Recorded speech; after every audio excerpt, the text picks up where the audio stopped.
Hello, welcome to All or Nothing TV. I'm Andy Brassell and I'm very excited today because I'm going to be talking about some players and a team who really did their stuff over the weekend. Very exciting to watch, and it's got a distinctly South American flavour of discussion today. Firstly, we're going to be talking about the Brazilian Zé Roberto, the evergreen Brazilian Zé Roberto, 35 years old now, but still doing his stuff for Hamburg in the Bundesliga. Hamburg, who would have gone back to the top this weekend had they not conceded a last-minute equaliser to Kevin Karani in what was a thrilling 3-3 draw against Schalke. But still, Zé Roberto was a key figure in this game, setting up the second goal for Marcus Berg, the Swedish striker, which looked like it would be the winner, with a terrific jinking run and slide rule pass, something that he's done already this season. A great burst down the left and perfect cross for Mladen Petric, which turned out to be the winner against Zé Roberto's old club, Bayern Munich. Now, they may be off the top on goal difference for the moment, but still Hamburg promising as if they're going to challenge for honours, and Zé Roberto is a key part of that. He's played every minute, all 900 minutes of their season so far in the Bundesliga, and as well as his normal stability, his experience. He's scored 4 goals and provided a few assists along the way, so he's still alive as a creative force. So who knows, maybe even a late call up to the Brazilian squad for the World Cup should an injury or two materialise, because he's certainly got all the experience. Now, if we stick with the Brazilians, his compatriot Nenê is someone who's sprung from nowhere to be one of the stars of the European season so far, a real Lazarus story, who was packed off by his parent club Monaco on loan to Espanyol last season, and said he'd never be back at the Stade Louis II. Well, guess what? Espanyol didn't want to buy him, and back he came. But he came back to a very different club, now with seemingly more stability after a rough couple of years following the Didier Deschamps era. Guy Lecomte, an experienced coach in Ligue 1, is now in control there, and not only has he resurrected the career of Nenê, but also that of Sébastien Puiggrenier, who's had a difficult couple of years, the centre-back since leaving Nancy, struggling a bit at Zenit St Petersburg and never really establishing himself properly at Bolton either. And Nenê, going back to him, has been possibly the star of the French season so far. A left winger, that's right, a left winger, not even a striker, who is the top scorer in the competition. He's scored 9 goals already in his 10 games, and he's also got an assist. 2 more at the weekend, 2 fabulous free kicks against Boulogne, taking Monaco up to 2nd place in the table, just tucked behind Bordeaux and just in front of the previously resurgent Lyon as well. So if he keeps up this sort of form, perhaps Monaco can even continue to challenge for a Champions League place. It'll be interesting to see what happens. Lecomte is known as a perfectionist as a coach, as well as a little volatile. He's fallen out with some of the biggest names in French football, the likes of Sylvain Wiltord in his spell at Rennes, and Jérôme Rotten, who when he was working under Lecomte at Paris Saint-Germain described the coach as a madman.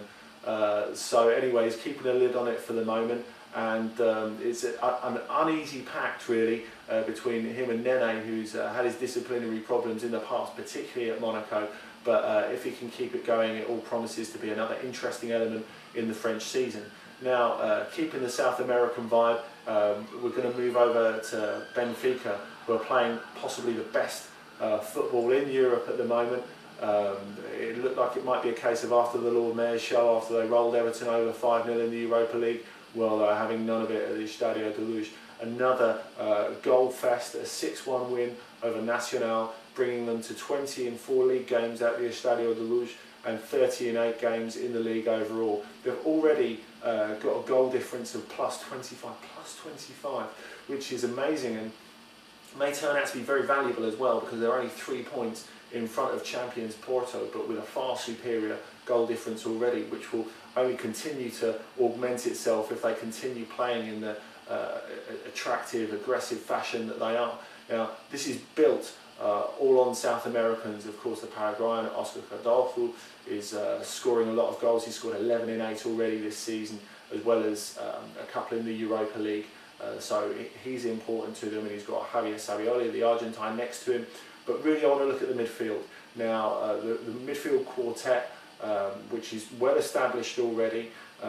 It's anchored actually by a Spaniard, Javi Garcia, who's come over from Real Madrid and is doing an absolutely fantastic job shielding the defence and passing the ball out of there. But really want to look at the holy trinity in front of them, the creative three.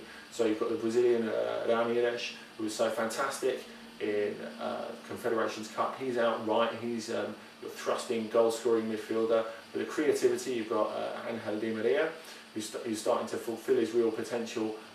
On the left, of course, he was the scorer of the goal that won Argentina gold in the Olympics last year. And at the tip, a familiar old name, Pablo Aimar, who after a bit of an in-and-out season, struggling with injuries as usual in his first season at the Estadio de Luz, has really come back to his best and already earned a call-up for Argentina.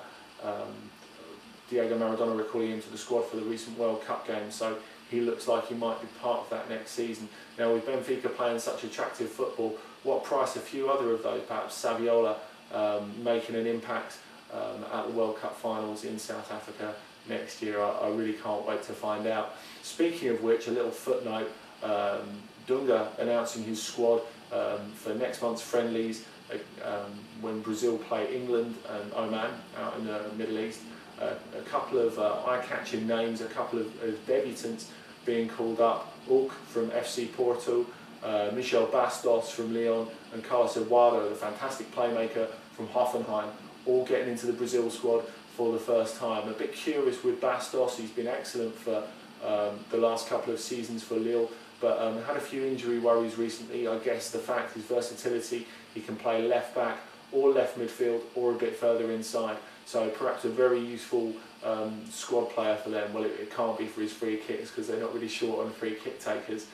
Carlos Eduardo has done an excellent job in his season and a half in the big time in the Bundesliga with Hoffenheim after coming there as a young player with a very expensive price tag and their record signing. And of course Hulk, who has developed incredibly well. He always had the raw materials arriving at Porto from Tokyo Verde last summer. He always had the pace, a terrific shot on him, a terrifically powerful shot which sort of recalls a bit Jorg Albertz, the hammer, who played for Rangers back in the 90s. But Hulk, it's not just about his goal scoring, he's developed so much as a team player. In fact, he's only scored one goal in the league so far this season, and that was a penalty. So I think that shows, Dunga's been watching him for a while, how much his all-round contribution is valued. And look forward to seeing a lot more of him and seeing if he can hold on to a place in the Brazil squad for that World Cup next summer. So anyway, thanks for joining us again. You can keep checking up on what we're up to and what we're talking about in European football on www.allornothingtv.net. Of course, you can contribute. If you want to ask any questions, I will do my best to answer them on here. You can get hold of me at twitter.com/Andy Brassell. So anyway, I hope you enjoy the weekend's games and we'll see you again soon.